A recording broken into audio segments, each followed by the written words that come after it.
Governor ఏమంటాడు? Telangana governor Patel ద్వారానే విముక్తి అని అంటున్నాడు.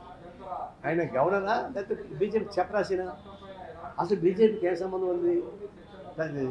స్వాతంత్ర పోరాటంలో బ్రిటిష్ వాళ్ళకి వ్యతిరేకంగా పోరాటం సాగించిన సావర్కర్ అటెండెంట్కి అయినాడు, మళ్ళీ సరెండర్ బయట పెట్టేశాడు.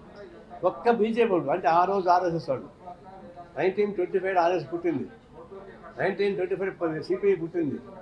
కానీ ఆర్ఎస్ఎస్ పనులు నిర్వేదించి జరిగిన బ్రిటిష్ వ్యతిరేక ఉద్యమం స్వాతంత్ర పోరాటంలో ఒక్కడు పాల్గొలేదు, ఒక్కడికి లాఠీ చేతి తగలలేదు, ఒక్కడికి బుల్లెట్ తగలలేదు. కానీ 4.5 వేల మంది పోగొట్టుకున్న కమ్యూనిస్టులు ప్రజలు ఉద్యమాలు అభివృద్ధి కాదని వాళ్ళు బ్రిటిష్ వాళ్ళు సపోర్ట్ చేశారు. నిజాం నవాబ్ పాలన జరిగింది. నిజాం దాచగారి పరిపాలన కుదించాలి. ఆర్ఎస్ఎల్ పాల్గొనడం ఏమన్నా? పాల్గొలేదు. ఆర్ఎస్ఎల్ పాల్గొలేదు. అంటే తెలంగాణ ఉద్యమానికి వాళ్ళు పాల్గొలేదు, స్వతంత్ర పోరాటమే పాల్గొలేదు.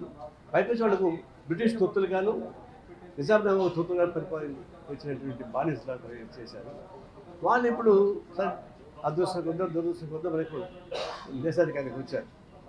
వీళ్ళు గవర్నర్ని అప్పగిస్తున్నారు. ఎవరిని అప్పగిస్తున్నారు? నాన్ పొలిటికల్ అప్పగించాలా? ఫస్ట్ ఆర్ఎస్ఎస్ వాళ్ళని అప్పగిస్తున్నారు.